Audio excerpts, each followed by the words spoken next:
presenting Meteopod. Okay guys, what's blowing? I know that the atmosphere is flowing, and welcome back to yet another episode of Meteopod, your go-to podcast about weather, climate and everything in between. I'm your host Omri, and I'm so glad to have you here. It is May 30th, it is Friday, finally, the weekend, and today I mark the day that I have a grace period of 2 weeks. So much time to myself. More or less, but let's get to the episode. That's why we are here. This episode won't be too long. We will discuss about the newly formed first for this season Tropical Storm Alvin, as well as take a look at a new supercellular kind of danger approaching the mid-plains and south next week. Also, we'll address the signs of another tropical disturbance brewing south to Central America. Without further ado, let's get right to it. Talking about West Central and Central Texas, an enhanced risk level 3 out of 5 has been issued for parts of the Permian Basin, Big Country and Concho Valley, including cities like Midland, Abilene, and San Angelo. I hope I read the second one correctly.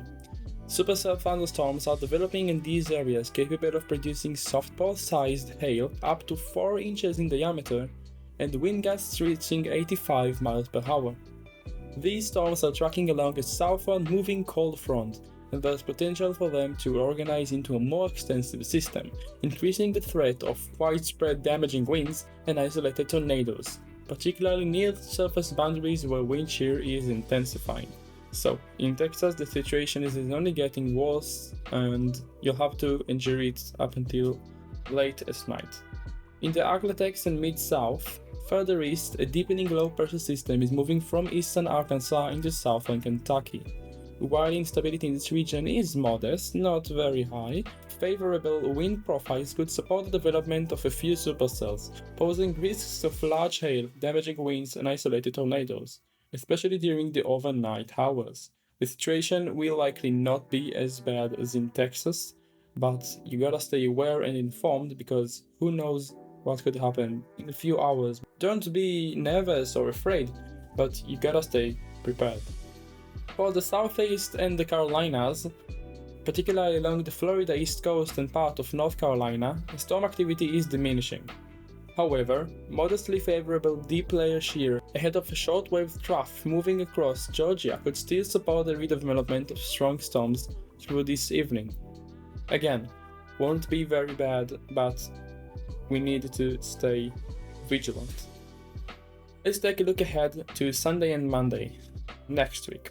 As we move into next week, a mid-level ridge is forecasted to progress eastwards across the north-central US, while a low-level jet develops in the high plains. This setup will enhance moisture transport into the Great Plains, leading to moderate destabilization across much of the region. Scattered thunderstorm development is expected from parts of the southern and central high plains, northeastward along a cold front into the Dakotas. Although deep layer shear may not be particularly strong, the anticipated strong instability could support the development of storms capable of producing large hail and damaging winds. Let's sum it all up: hail, winds, risk. That's it. As I already said, don't be afraid, don't succumb to the anxiety, but you have a few days in advance to prepare if you live in the high plains, if you live a bit to the south, even near Texas. You can go to the sites of the NWS or pivotalweather.com and watch the forecast for yourself. The SPC Storm Prediction Center Outlook, it's open for everyone, it is presented online. You can look at your location and judge for yourself. So, if you're in Texas tonight, especially the Permian Basin or Big Country, stay close to shelter and have alerts enabled. This is a dangerous setup with large hail and tornado potential. In the Mid-South, storms may sneak up overnight. Don't let your guard down just because instability is modest. And for the next week, those in the plains should prepare now for a potential ramp-up in severe activity. Let's have a short discussion about the tropical storm situation, which is really ramping up in the Pacific. So, Tropical Storm Alvin, the first tropical storm of this system, have just developed today or yesterday, and it's not expected to be long-lived, but let's read the details. Alvin has formed in the eastern North Pacific, becoming the first named storm of the 2025 hurricane season in that region. As of Thursday, Alvin was located approximately 565 miles southeast of the southern tip of Mexico's Baja California Peninsula, with maximum sustained winds of 60 miles per hour and moving northwest at 12 miles per hour. While Alvin is expected to strengthen through early Friday, it is forecast to weaken by the late Friday due to increasing wind shear, drier mid-level air, and cold water temperature, eventually becoming post-tropical over the weekend.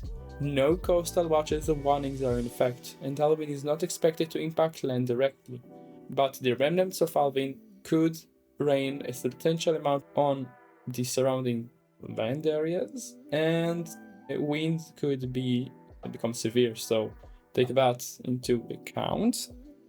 And another tropical disturbance have been issued in offshore Central America, and right now an area of low pressure could form by the middle part of next week offshore of the coasts of Central America and southern Mexico.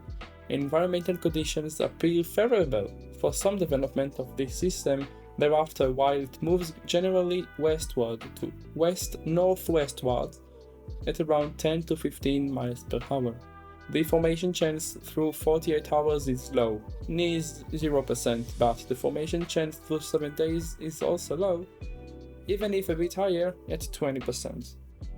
As of this specific tropical disturbance, it's not going to propose a threat in the next week at least, as it seems right now, but as we move to the next week, to the next 2 weeks, we will observe how the environmental factors become favorable and will help the storm grow.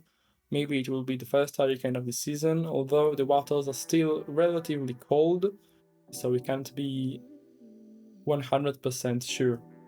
We also don't want to stress you too much about stuff that maybe won't happen. And this signals the end of our brief summary of the situation just mere days, 2 days before the official start of the Atlantic hurricane season. I hope you all had a good time, and we'll see you real soon with some more news to follow. Great weekend, guys!